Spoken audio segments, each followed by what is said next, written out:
You can ring Doug's bell. Ring Doug's bell. Doug's bell. Ring Doug's bell. You can ring Doug's bell. Ring Doug's bell. Doug's bell. Ring Doug's bell. Welcome to the Doug Bellcast. And now, here is your host, the star of Ring My Bell, Doug Bell. So where's my methylamine, huh? Where the hell's my methylamine, huh? I'm sorry, I'm gonna start. It's disgusting. So where's my methylamine?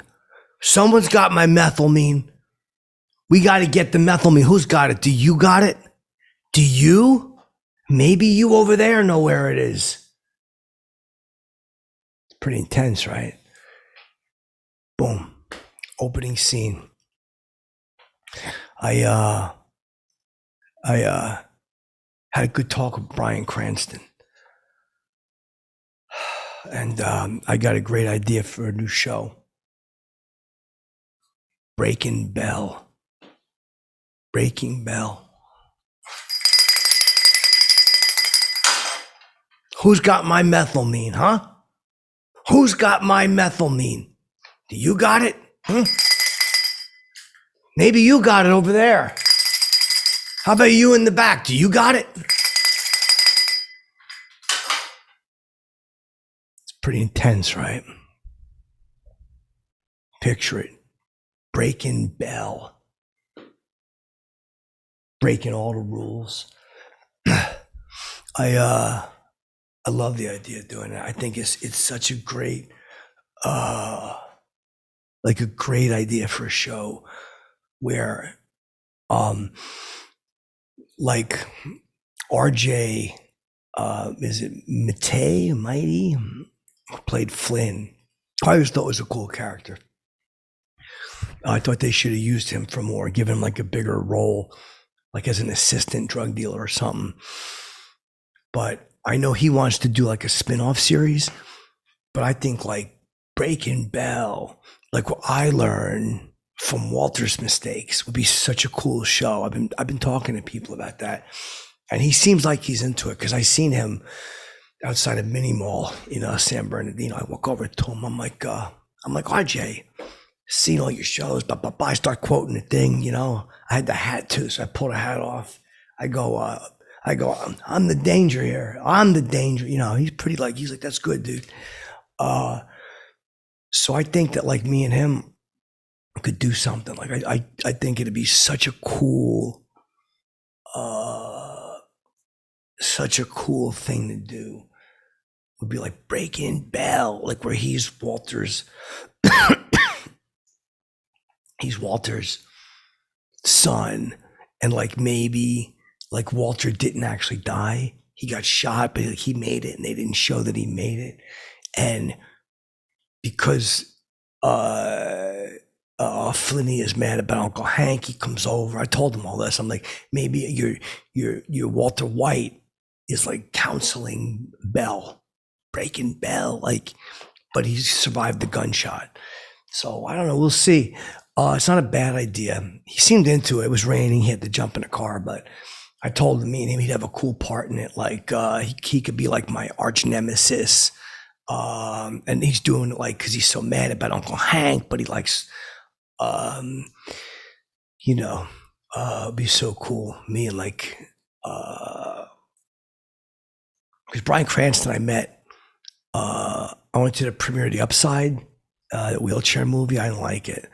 I just don't like seeing people in wheelchairs. I'm like, they could have used CGI or something, made you walk. I told him that too at the premiere. I'm like, I didn't like it. They could have just made you walk with CGI. And he was like, what? But then I pull him aside at the after party. I go, Brian, come here. I said, let me tinkle the bell in your ear for a second, you know. And again, I was pretty feeling no pain. So he's standing there and he's like, yeah, my agent's waiting for me. I go, no, dude, bring him over. He goes, well, no, I go get him now. I waved the agent over. I'm like, come here. I go, Doug Bell, damn glad to meet you, and I go, you're welcome. And he looks at me. He goes, no, you're welcome. I go, yeah, you're welcome you're welcome for the opportunity that I'm bringing to you right now because of Bryan. So I give Bryan some credit, so like he would shine in his agent's eye. He probably would look good. I think he winked at me like he appreciated me throwing him a little shine.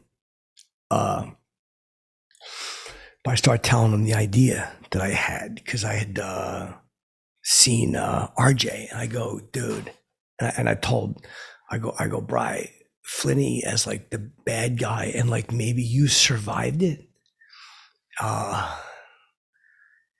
and like you're counseling me,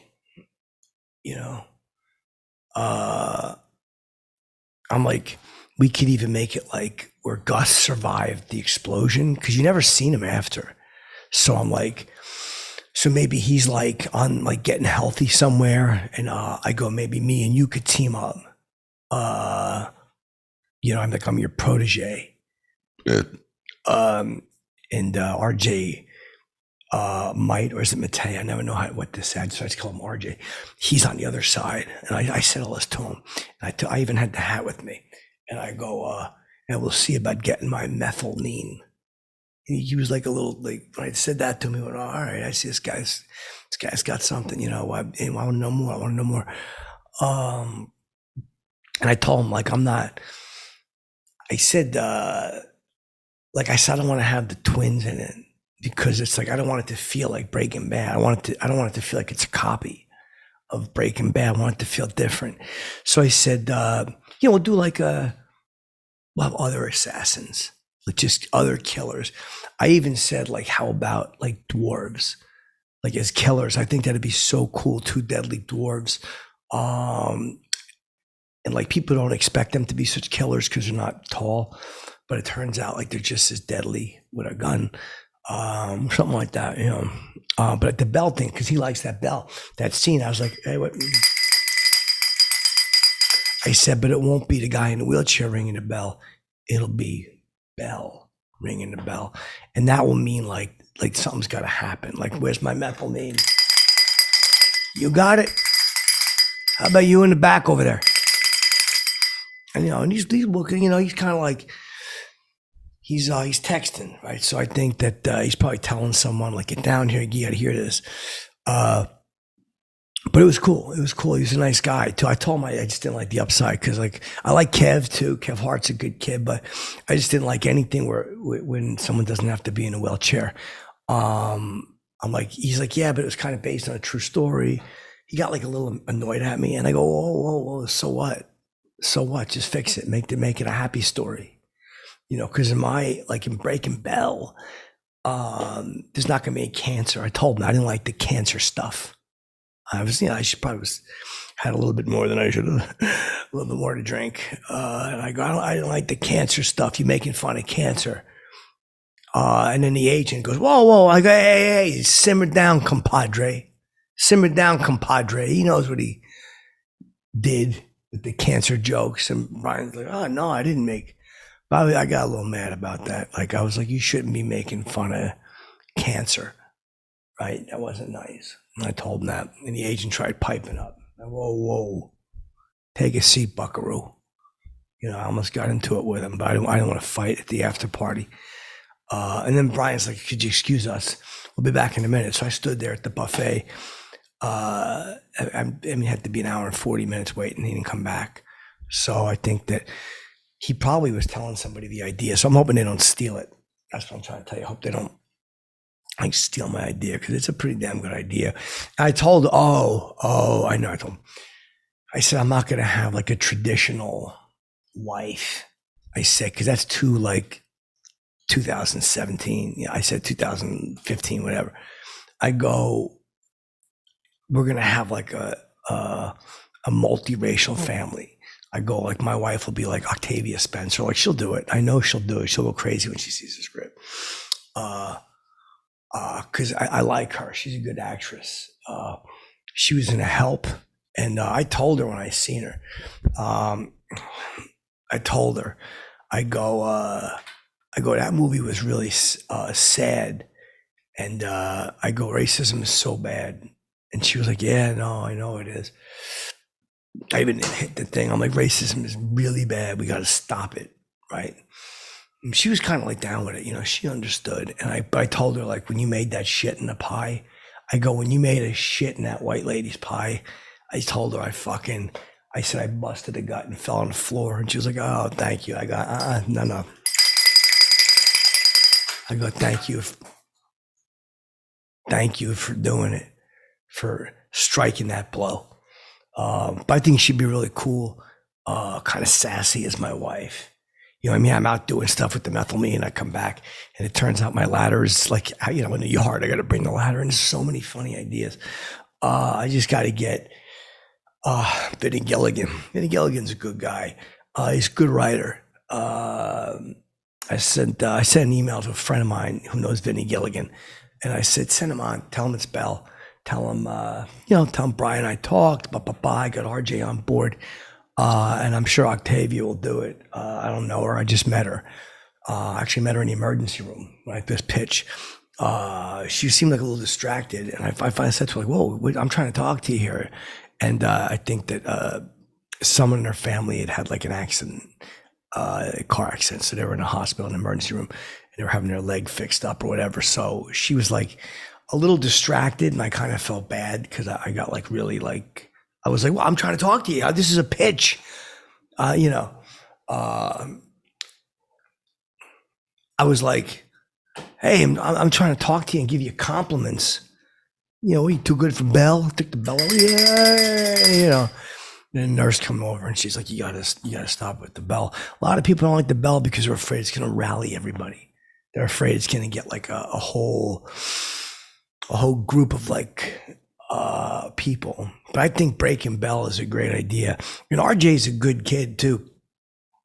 We talked about it outside, and I said, dude, if this doesn't work, I said, RJ, I gave him like the handshake and like the hug. I go, we're gonna work together. I don't know what it's gonna be. I put the hat up, boom. I said, but doesn't this remind you of Bry and like Walter White? He goes, yeah. I go, come on. It's like just like him. And I got the intensity. I told him, like, I'm not gonna act like, but the intensity I told him. Like that, like, hey, where's my methylamine? I even threw in a buckaroo too. I don't know if Vinny Gilligan's gonna go for that, but I go, hey, where's my methylamine, buckaroo? Maybe he will like that. It's like a signature.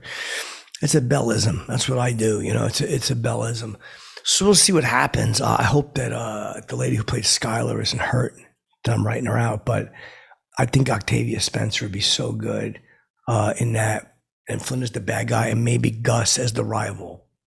If they could because Vinny could write anything he wants. He could just say like, nah, he survived the explosion, and right now he's healing up.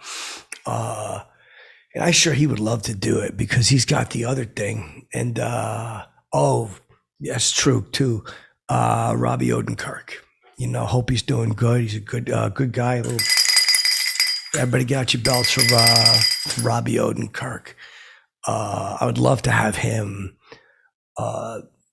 in the show, but he's got the Better Call Saul, and it probably wouldn't be believable if he was in it. Like, I don't want to hurt the integrity of the show, but he's a good guy. I met him one time years ago out in at the Comedy Store in LA. He was doing something, and he's real good at improv. So I go, come here, Robbie, let's do a little improv. Let's do a little scene, me and you. And he's like, nah, I'm just I'm about to eat. He was sitting down. He had he had a plate of fish in front of him, I think. Could be, honestly, sea bass, but it's been many, many years. It might have been Arctic char. I don't know. If you see him, ask him what he was eating. I don't remember. But he's a good dude. So I did a quick scene with him. I go, look, okay. This is before Breaking Bad. I go, I'm a dentist. I go, and you're a guy who came in whose teeth fell out and you don't know what happened. and we did like a little scene. He cut it. Like he was wanting to eat, his food was getting cold. But I had like I kept going. I just kept doing the scene while he's eating. I'm like, well, I'm gonna get him back in. And I go, well, it looks like you got your teeth back. You're eating fish, But the manager said I couldn't do it, and I was like, come on, Robbie. And he's like, the manager said. So he's a good dude, Robbie. So if you see him, wish him well. And look, if he wants to, if he's into Breaking Bell, he could be a part of it. But I don't want to compromise the integrity of it by having like guys from the prequel in it, because it's like, yeah, he's in the prequel. Like, are people going to really believe that he stuck around and just all of a sudden showed up years later to do Breaking Bell? Like, I don't know. I guess I'll ask Gilligan. I'll see that email if he gets back to me. But yeah, Robbie's a good kid. He'd be a funny improv while he was eating his fish. I even at one point I even go like this, like I'm doing a fish thing, I'm pretend I'm making a fish noise, and he's eating, right, and I'm going whoop, whoop, whoop, whoop, I'm doing that, and he's already looked up, he knows he's an improv guy from like a long time ago. But anyway, listen, I don't want to give away the whole plot. I wasn't even going to do this and tell you. I want to just surprise you, like have it like in the theaters or whatever, like coming soon to FX or whatever it's good. But I can't keep a secret. I can't keep a secret. Bell blabs again. No. But it's gonna be hot, so let's just keep our fingers crossed and fly wild and stay gold. But give me my methylene. You can ring Doug's bell. Ring Doug's bell. Doug's bell. Ring Doug's bell. You can ring Doug's bell. Ring Doug's bell. Doug's bell. Ring Doug's bell.